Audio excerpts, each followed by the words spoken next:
não se trata só de querer, de projetar, tem que saber, é mobilizar o que se sabe para realizar o que se projeta. Se eu não sei nada, garantidamente sou um incompetente, não é?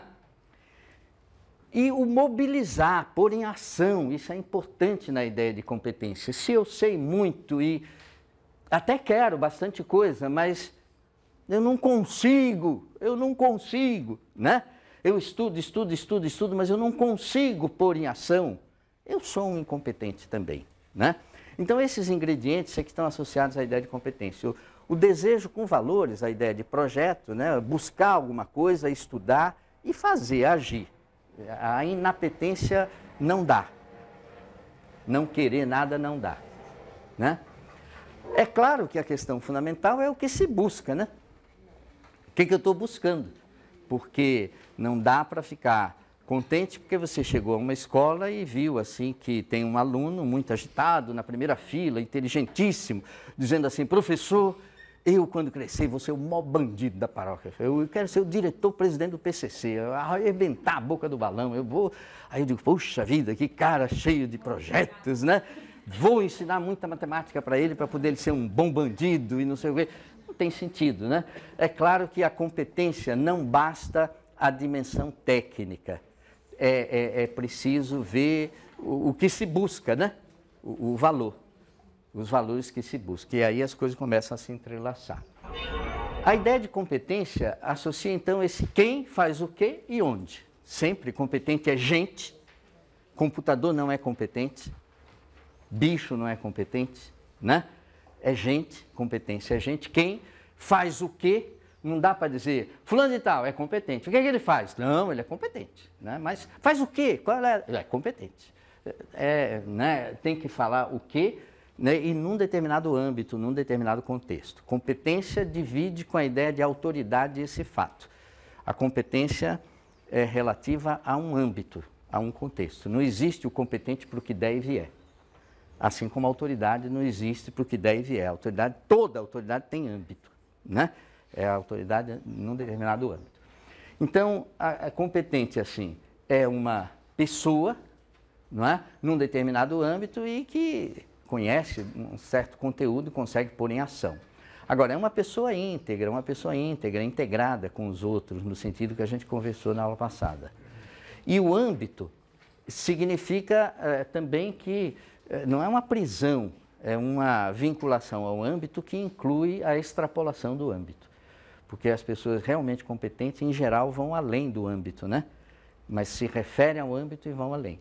Então, trocando isso em termos mais da sala de aula, eu diria uma pessoa competente, né? É uma pessoa que se equilibra bem nesses três eixos. No fundo, estamos trocando ler, escrever e contar, sem jogar fora, mas em vez dessa tríade, por essa tríade aqui, três eixos. Uma pessoa competente, né? É uma pessoa que se expressa bem, mas vê o outro, compreende o outro. É o eixo eu, o outro. Uma pessoa que é boa de expressão de si, mas vê o outro, compreende o outro. Ler é compreender o outro no primeiro momento, né? Agora, não há competência em quem se expressa, fala e não consegue enxergar o outro. E não há competência em quem fica vendo o outro o tempo todo e balançando a cabeça, entendendo tudo e não abre o bico, né? Então, é um equilíbrio nesse eixo eu, o outro. Eu, expressão, o outro, compreensão. Expressão de si, compreensão do outro. Isso é que eu busco na escola, né? Não estou trocando uma por uma, as três, ler, escrever e contar, por três outros modos de olhar para o que se busca na escola, né? Então, expressão e compreensão. Outro eixo importante que a gente busca desenvolver na escola é a questão da argumentação, decisão. A argumentação é a capacidade de análise, capacidade analítica, raciocínio analítico, crítico. Então, a capacidade de argumentação é assim, eu num determinado tema, eu digo, por um lado tem isso, né? Por outro lado tem aquilo, eu estou analisando, né? Toda boa análise bem realizada, leva a gente à cisão, se fica dividido, não é? Porque você vê um lado, vê outro lado, diante de um problema, de uma pergunta, de uma questão enrolada. Aí você analisa e vê todos os lados, você fica cindido, dividido. Se permanecer na cisão, não é competente, porque a pessoa competente é a pessoa que analisa, mas sintetiza. E a síntese se traduz numa decisão.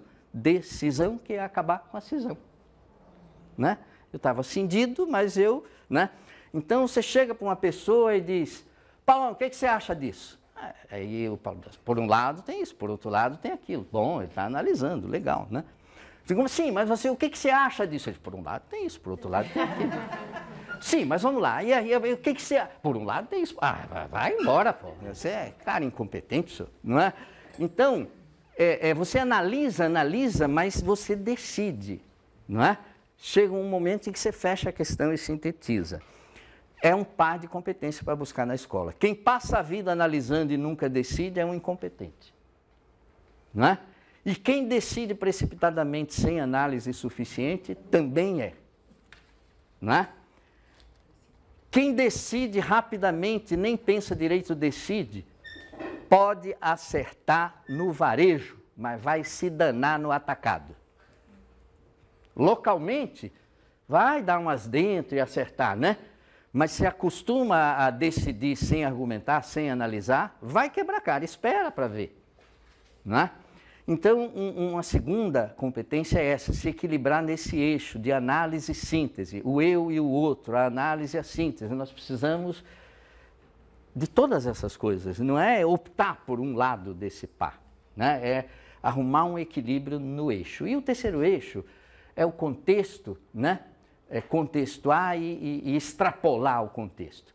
Quer dizer, uma pessoa competente é uma pessoa que aprende um assunto na escola, de qualquer matéria, aprende um assunto e sabe referir a contextos específicos, né? Aprende um assunto de uma matéria e associa uma coisa na realidade, né? Um contexto, na realidade, na rede de significados, na realidade.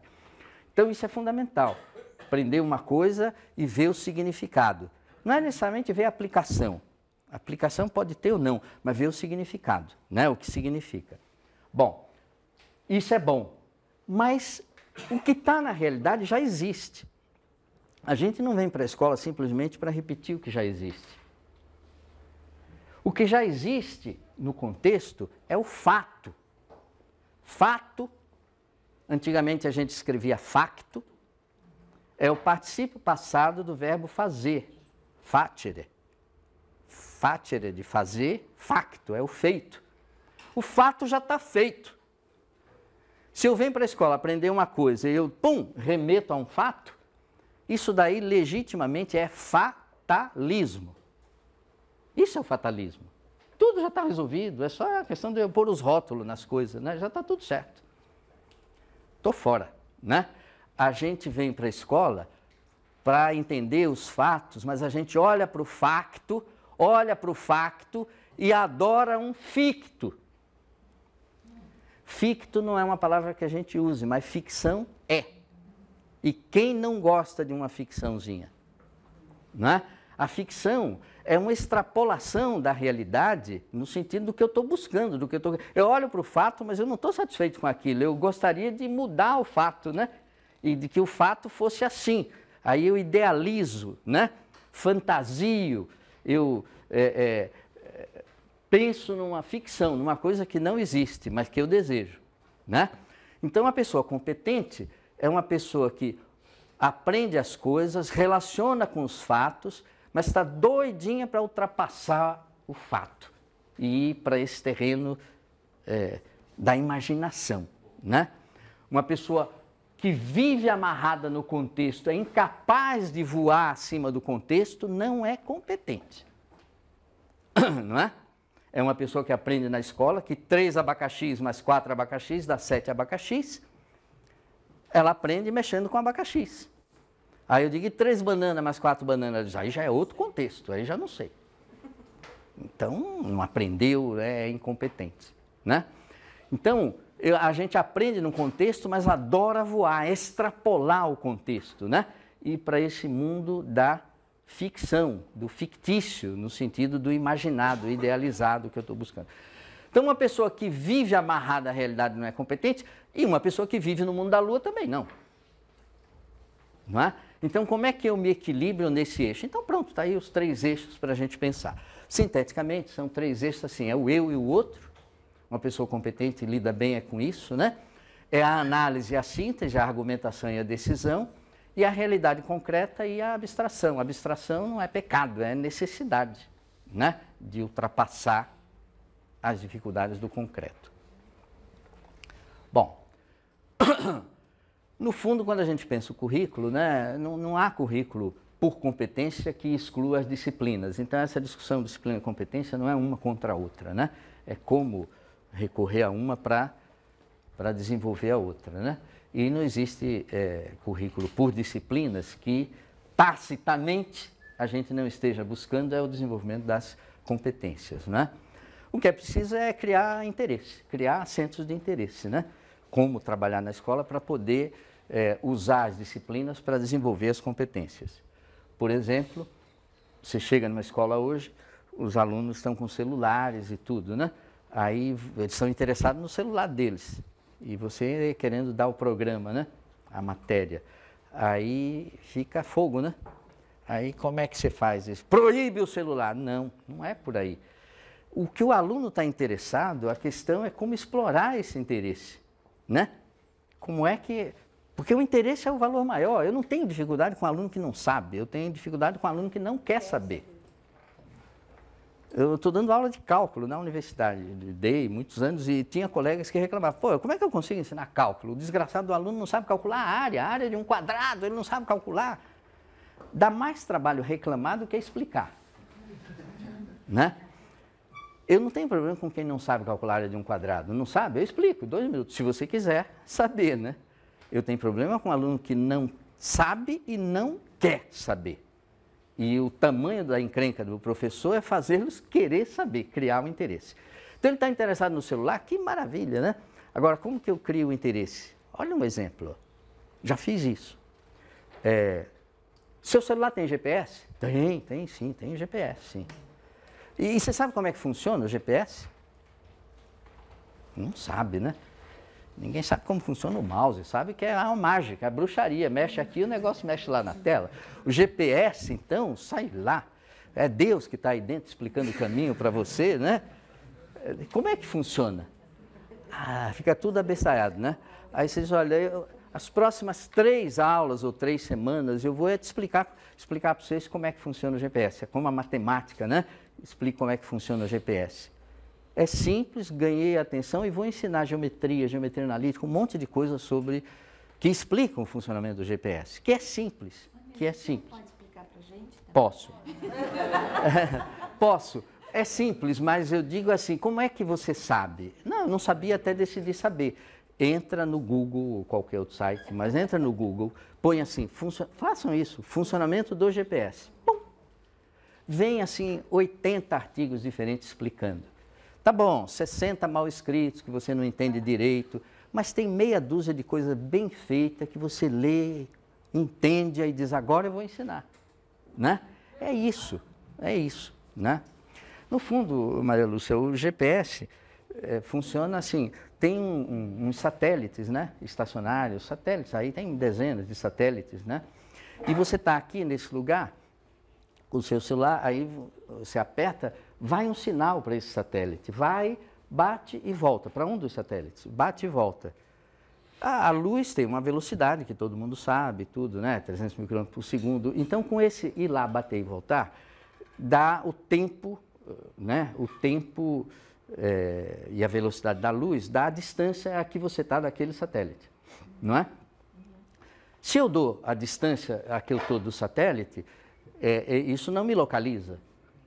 Porque, centrado no satélite, eu digo, está a 3 quilômetros daqui. Isso, na verdade, dá uma superfície esférica, uma bola, né?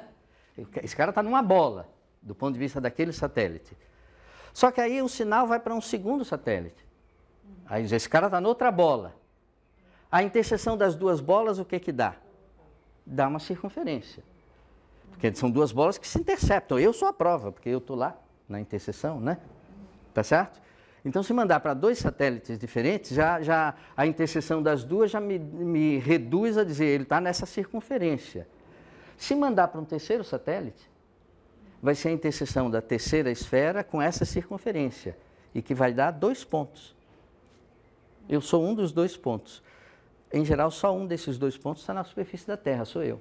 O outro, né, não interessa, tá certo?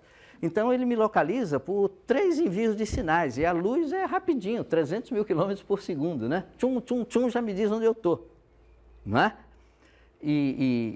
Tá certo? A partir de cada posição sua, né? Então, aqui eu estou falando de 2 minutos, mas eu digo, você usa uma aula para explicar, né? Aí desenha as esferas, faz lá. Aí eles querem aprender matemática, para entender por que o GPS funciona, não é? E você aprende, não nasce sabendo, vai buscar na rede. Esse é a marca de hoje, a gente busca a informação que a gente quer lá na rede, né? O caso do professor, eu queria dizer uma coisinha rápida sobre a competência do professor, né? O que é um professor competente? Um professor competente é o que desenvolve a competência do aluno. Pronto. Não tem. O que torna o aluno competente é o professor competente, né? Teorias vêm aí para ajudar isso, mas se você não tiver nenhuma teoria e tornar seu aluno competente, você é um bom professor, né?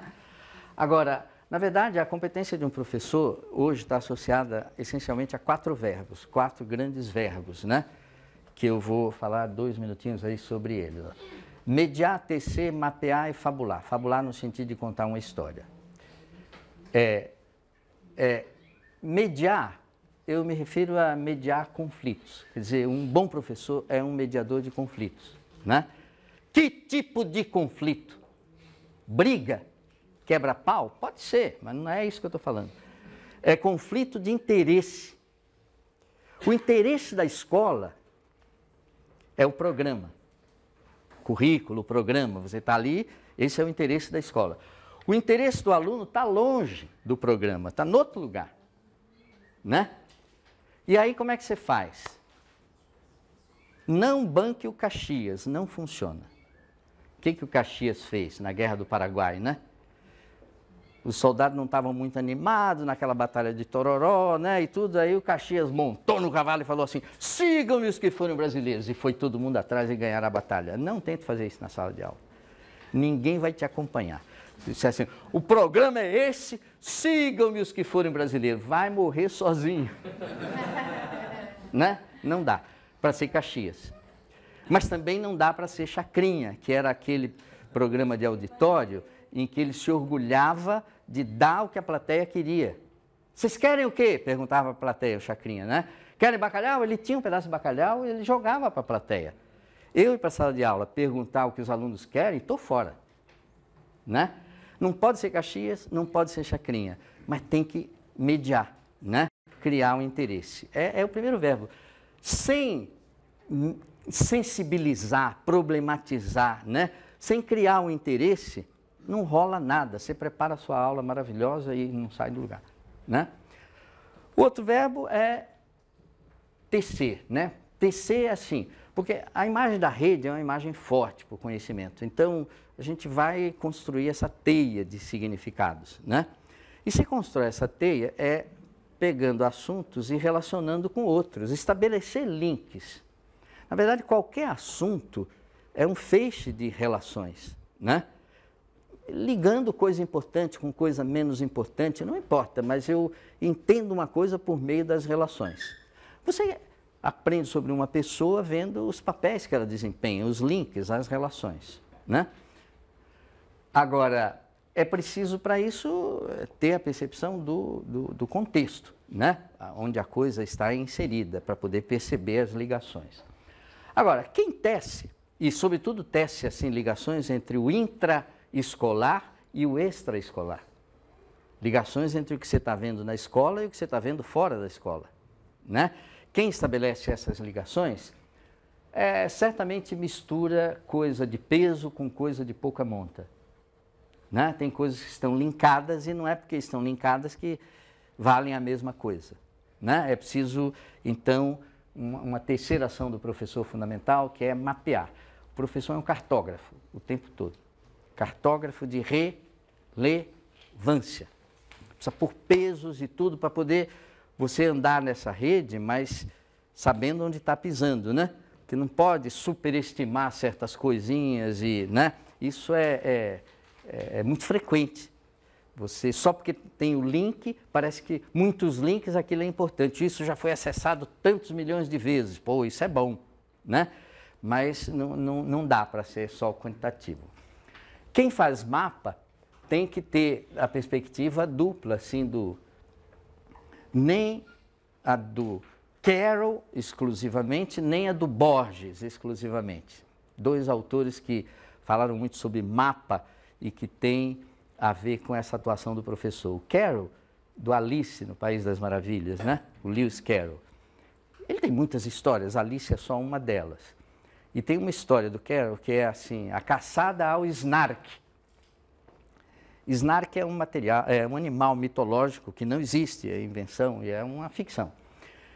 E ele está quer dizer, um capitão de um navio está numa caçada ao Snark, né? Esse animal, assim, extraordinário, né?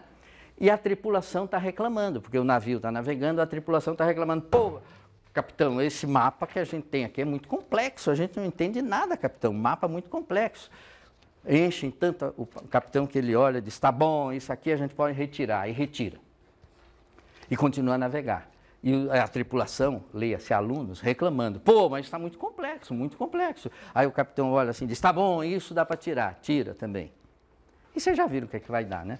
Eles continuam a navegar e a tripulação reclamar e o capitão simplificar. Chega uma hora que acabou o mapa, ele apagou tudo, o mapa dele é uma folha de papel em branco.